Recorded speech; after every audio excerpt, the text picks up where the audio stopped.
ഏതെങ്കിലും ഒരു ഫേസിൽ അതിനൊക്കെ ഇറങ്ങാൻ തീരുമാനിച്ചു, നമ്മളതിലേക്ക് രജിസ്ട്രേഷൻ ഒക്കെ നടത്തി, അതിനുശേഷം എപ്പോഴെങ്കിലും നമ്മുടെ മനസ്സിൽ തോന്നിയിരുന്നോ വേറെ ഒരു പെൺകുട്ടി പോലും ഇല്ല, പാർട്ടിസിപ്പേറ്റ് ചെയ്യുന്നില്ല, ഒരേ ഒരാൾ, അപ്പോ വേണോ വേണ്ടയോ അങ്ങനെയുള്ള ഒരു ഒരു ടെൻഷനോ ഒരു കോൺഫ്ലിക്റ്റ് ഓഫ് ഇൻട്രസ്റ്റോ എന്തെങ്കിലും ഉണ്ടായിരുന്നോ?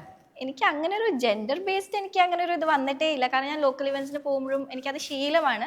ഇപ്പൊ കുറച്ച് പെൺകുട്ടികൾ ഉണ്ടെങ്കിലും അതെനിക്കൊരു അത് ജെൻഡർ എനിക്ക് ഒരിക്കലും ഒരു ഇത് വന്നിട്ടില്ല. കാരണം ഞാൻ എപ്പോഴും വിചാരിക്കുന്ന മെഷീൻ അല്ലെങ്കിൽ ഒരു വണ്ടിക്കൊക്കെ നമ്മുടെ ദേ ഡോണ്ട് കെയർ. ഒരാണാണോ പെണ്ണാണോ പുറകിലിരിക്കുന്നതെന്നുള്ളത് അത് മനുഷ്യരുടെ പ്രശ്നം. ശരിക്കും ഒരു വണ്ടിക്ക് അതൊന്നും ഒരു വിഷയമേ ഇല്ല. നമ്മളുടെ സ്കില്ലാണ് അവിടെ വരേണ്ടത്. എനിക്ക് ആ കാര്യത്തിൽ ഒരു ഒരു ഒട്ടും ഡൗട്ട് ഉണ്ടായിരുന്നില്ല. അപ്പോൾ അങ്ങനത്തെ കുറേ ഫാക്ടേഴ്സ്, ഇപ്പോൾ എക്സ്പെൻസ്, ഈ ഒരു 5 ദിവസം എന്ന് പറയുന്നത് ഞാൻ മെക്കാനിക്സിനെ കൊണ്ടുപോകണം. അപ്പോൾ അതിനൊരു വലിയ എക്സ്പെൻസ് ഉണ്ട്. ഈ വണ്ടി അത്രത്തോളം സ്ട്രോങ് ആയിരിക്കണം ഈ 5 ദിവസം സർവൈവ് ചെയ്യണമെങ്കിൽ. ഈ 5 ദിവസം ഇത്രയും ടെറൈനിൽ കൂടി ഓടിക്കുകയല്ലേ.